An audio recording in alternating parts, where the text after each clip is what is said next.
Coming up on our newscast, gunmen killed 12 people at the office of a satirical magazine in Paris in a terror attack. A manhunt is underway for the perpetrators.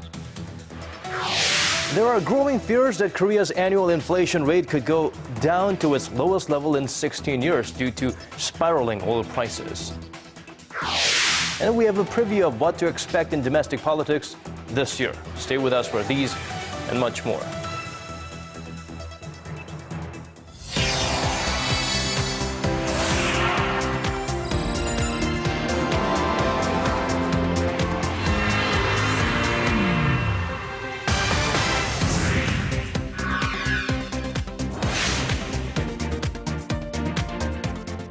It's 6 p.m. on a Thursday here in Korea. Live from Seoul, this is Daniel Chef for Early Edition at 6. And I'm Hwang Sang-hee filling in for Na Young-kyung. Thank you for joining us.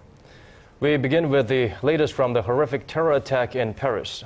An intensive manhunt is underway for the gunmen who took 12 lives after attacking the Paris office of the French satirical magazine Charlie Hebdo. Right, and for details, we connect live to our Kim Min-ji at the news center.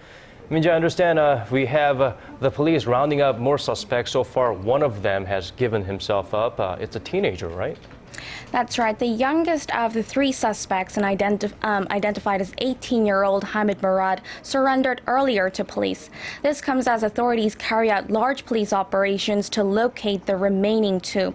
Meanwhile, French Prime Minister Manuel Valls says several people in connection with the attack were detained overnight during the manhunt.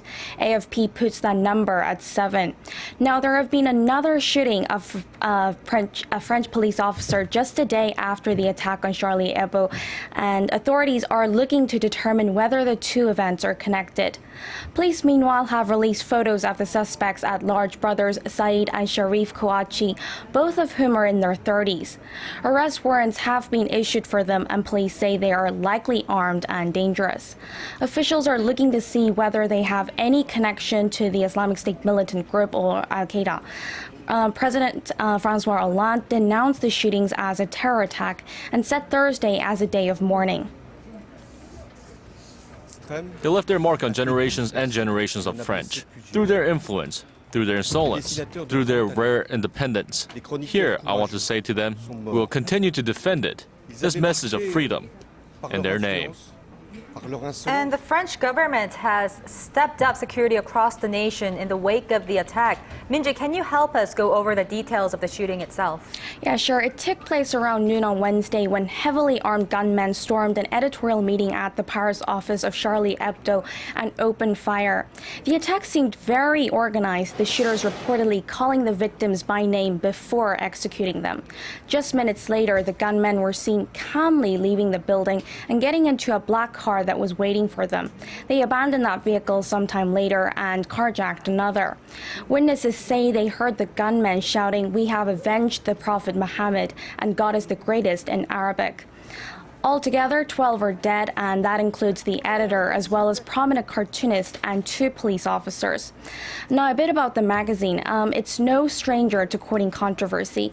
Its most recent tweet on Twitter mocked the leader of the Islamic State. The office had been under tight security, especially after its offices were firebombed back in 2011. Now, that was after it released a cover featuring a caricature of the Prophet Muhammad, which is considered blasphemy. Right, and even as we speak, people who are claiming that the pen is mightier than the gun, they are just pouring in support for France and, of course, in this time of its need. That's right. People in Paris held a silent vigil and lit candles at a makeshift shrine close to the offices of Charlie Hebdo and other locations around the globe. World leaders were also quick to condemn the attack. Take a listen.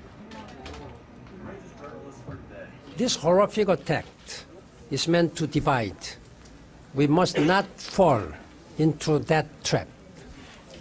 This is a moment for solidarity around the world. We must stand strong for freedom of expression and tolerance and stand against the forces of division and hate. The most important thing I want to say is that our thoughts and prayers are with the families of those who've been lost in France and with the people of Paris and the people of France. Those who carry out senseless attacks against innocent civilians, ultimately they'll be forgotten. and we will stand with the people of France through this very, very difficult time. Messages of mourning and outrage over the attack are also spreading quickly on social media under the hashtag Je suis Charlie, which means I am Charlie. Well, our thoughts and prayers go out to the victims. Well, if it's any consolation, we do find some solace in the fact that the tragedy did bring the world together in support of freedom of expression. Right, and another wake-up call for greater anti-terrorism efforts. Thank you for that report, Minji. And shifting our focus back to Seoul, South Korea says it will need a number of talks with the North before an inter-Korean summit can take place. But it looks like the Koreas will first need to address the issue of anti-Pyongyang leaflets that have been flying across the border before any talks can begin. Connie Kim reports. South Korea's unification minister says a considerable number of lower-level talks will need to take place before the leaders of South and North Korea can sit down for a summit. Speaking before the National Assembly's Foreign Affairs and Unification Committee on Thursday, Ryu Gil-jae broached a number of topics related to inter-Korean relations. On top of the possibility of summit talks between President Park Geun-hye and North Korean leader Kim Jong-un, Ryu said the lower-level talks would also likely include the possible resumption of reunions for families separated by the Korean War. On the flying of anti-Pyongyang leaflets by South Korean activists across the border into the north, an act that has angered the North Korean regime, Ryu reiterated that the government has no legal grounds to ban the launches. He did add that they would try to prevent the launches if they pose a safety threat to residents in the area. A group of South Korean activists flew 600,000 leaflets across the border on Monday. Now that prompted the North to call on the South Korean government to clearly state its stance on the issue. The prospects of a possible inter-Korean summit were raised at the start of the year when Kim Jong-un said in his New Year's address that Pyongyang was open to talks with Seoul. President Park Geun-hye echoed that sentiment in her New Year's speech, but the leaflet launches have soured the mood. Connie Kim, Arirang News.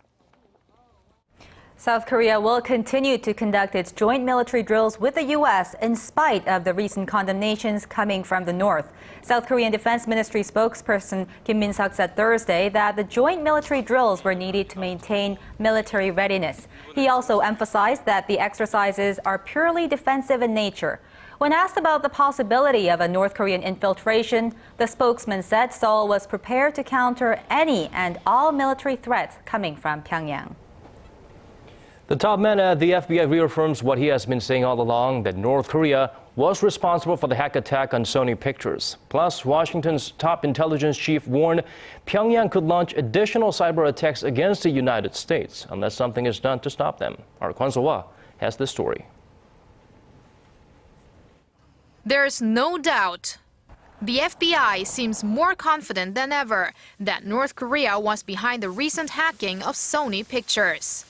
That's what James Comey, the bureau's director, said Wednesday during a speech at a cybersecurity conference in New York. Right, why do I have such high confidence in this attribution to North Korea? Now, here's the tricky part. I want to show you as much as I can, the American people, about the why, and I want to show the bad guys as little as possible about the how. But while stressing the Bureau has to preserve its methods and sources, he did give some explanation on why the FBI is certain. When the hackers sent emails, they would use proxy servers for disguise, but at times they got, quote, sloppy and were directly connected. That's when the FBI caught IP addresses only used by North Koreans. And on the same day at the same location, James Clapper, Washington's top intelligence chief, warned there's a high probability North Korea will launch more cyber attacks on the United States, calling the recent hacking the most serious attack of its kind against U.S. interests, resulting in huge financial losses. He added the cyber world is a powerful new realm for Pyongyang. If they get global recognition at a low cost with no consequence, they will do it again and keep doing it again until we push back. And of course, others will follow suit. Clapper went on to say that if nothing is done to punish North Korea, the regime will continue to lash out. Kwon So-hwa, Arirang News.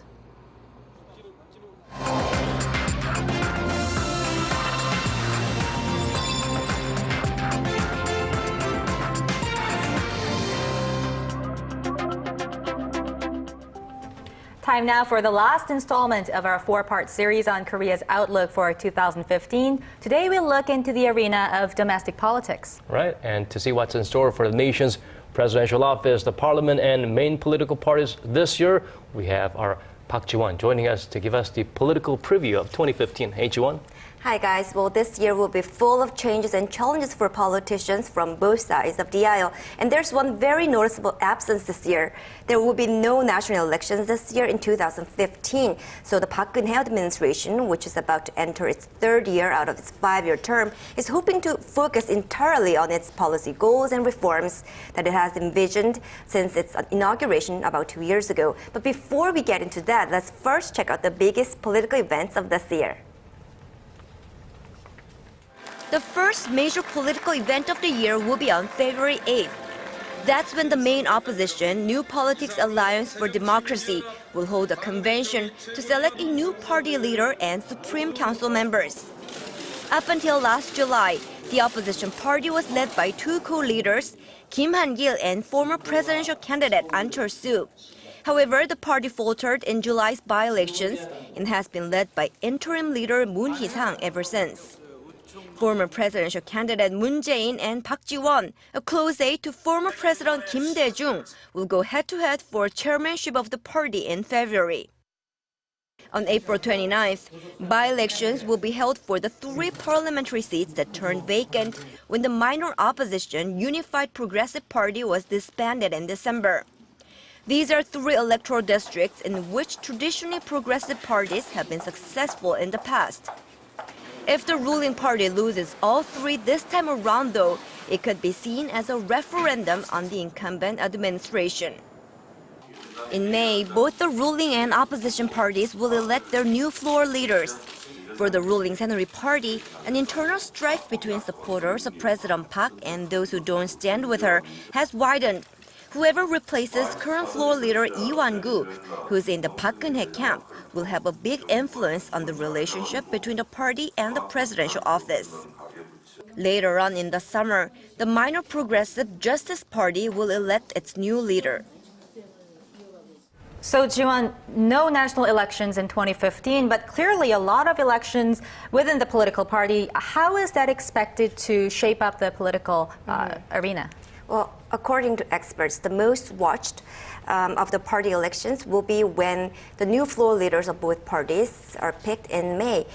President Park Geun-hye wants to push through her reform agendas through the legislation, and that will require a cooperation from the National Assembly. Let's take a listen.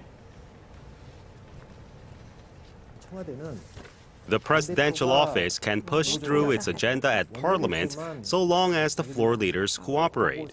For the president, the floor leader is more important than the party leader because the floor leader leads legislative duties.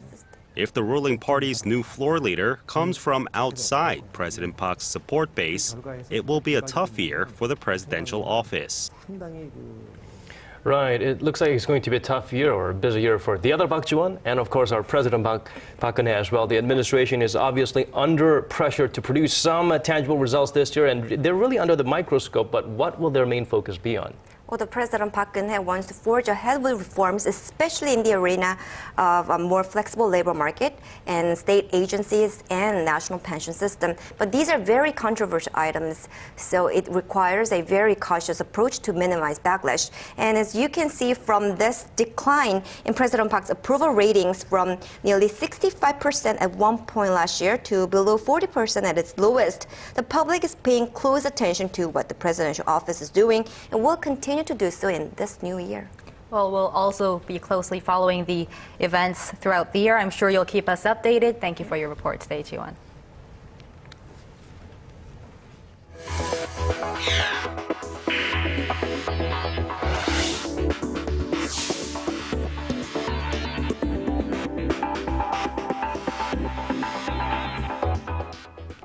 Markets across the world are feeling the effects of the recent drop in oil prices. Here in Korea, the finance minister says the economy could end up benefiting, but others are raising concerns of deflation, and financial firms at home and abroad have downgraded their inflation rate forecast for this year. Shin Se-min reports.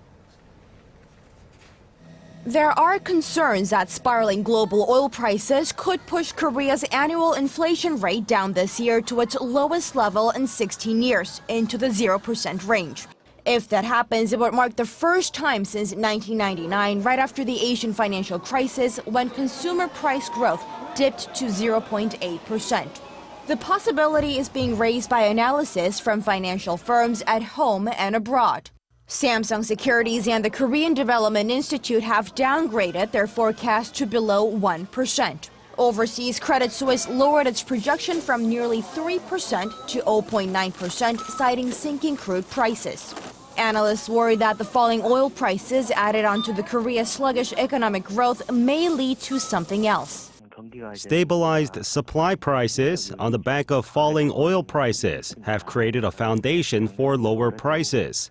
That and the nation's stagnant economy together will spur a decline in consumer sentiment, raise concerns about low inflation, and even of a lower economic growth rate. The nation's inflation rate has remained in the 1% range since November 2012 after hovering in the 4% range in 2011. The slide in oil prices has some going so far as to raise the prospects of deflation in Korea. However, Finance Minister Choi Kyung-hwan dismissed those concerns on Wednesday. Instead, he said lower oil prices could end up benefiting Korea as a drop in import prices would help boost domestic demand. Shin Se-min, Arirang News. And sliding oil prices have pushed down international raw material prices as well to a nearly 6-year low. The Commodity Research Bureau Index, which compiles data of 21 staple commodities, including grain, crude, and metal, hit 225.38 points on Tuesday. That's the lowest it's been since April 2009. Compared to the first half of last year, West Texas Intermediate crude has dropped 55% in value, gold 8%, and copper 12%. Analysts forecast prices to remain low or drop even further, at least through the first half of this year, citing the oversupply of international crude and economic uncertainties in major economies around the globe. Shifting over to the tech realm, Korea's Samsung Electronics says it will likely post fourth quarter profits that beat analysts' estimates thanks to strong demand for memory chips. The smartphone and memory chip maker's likely profit was still down 37% compared to last year, confirming Samsung's first annual profit fall in 3 years. Our Kim Young-gil has more.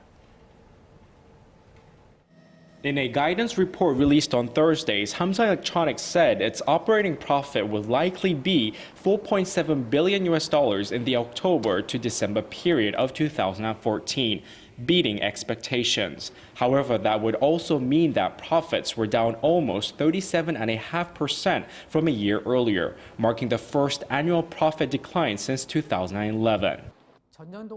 The main reason for the profit decline was due to shrinking smartphone profits as Samsung's Galaxy line struggles to compete with Apple's iPhone and cheaper Chinese rivals. Increased marketing costs also contributed to the decline in operating profits.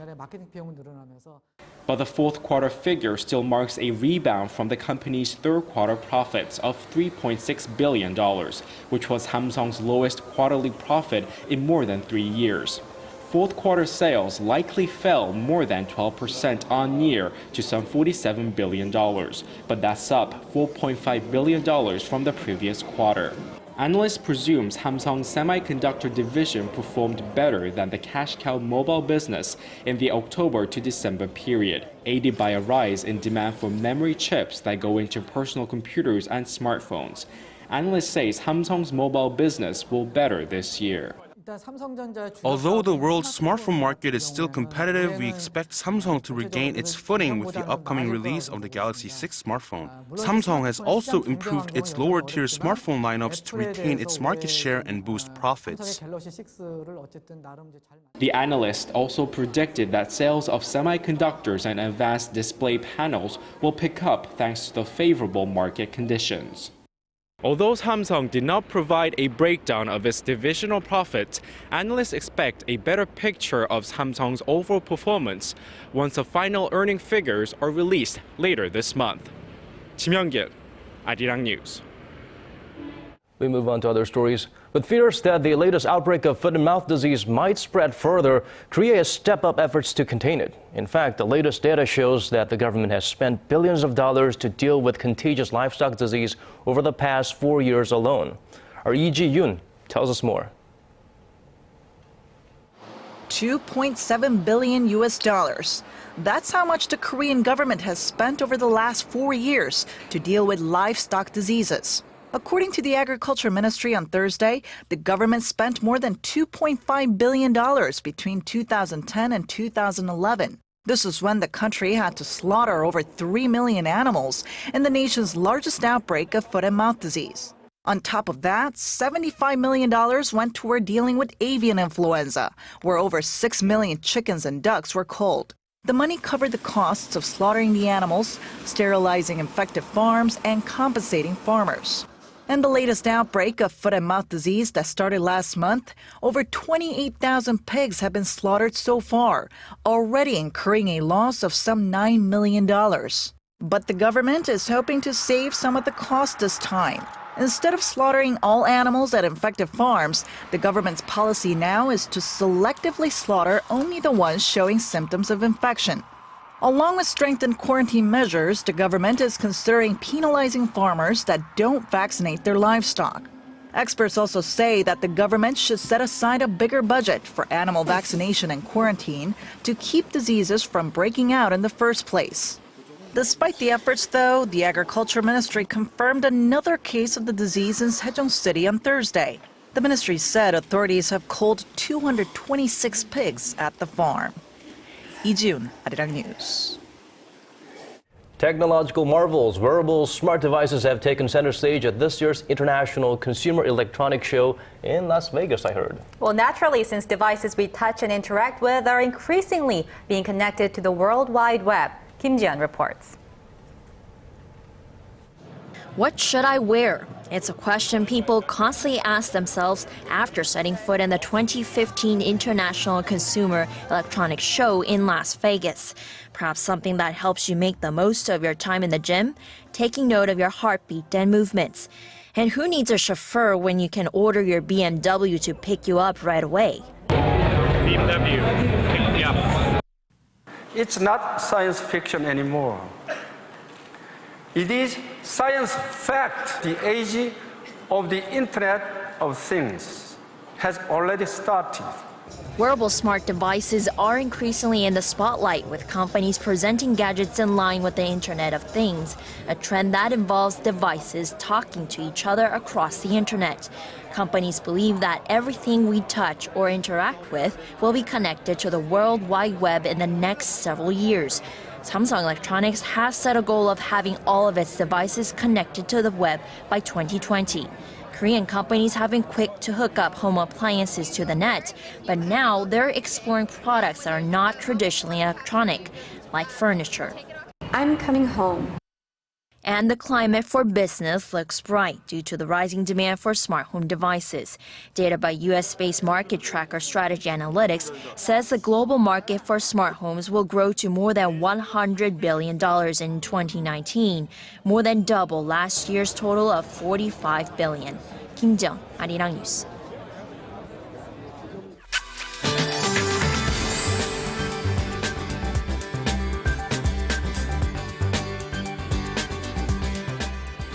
It's time for weather and maybe a little bit extra with our Michelle Park.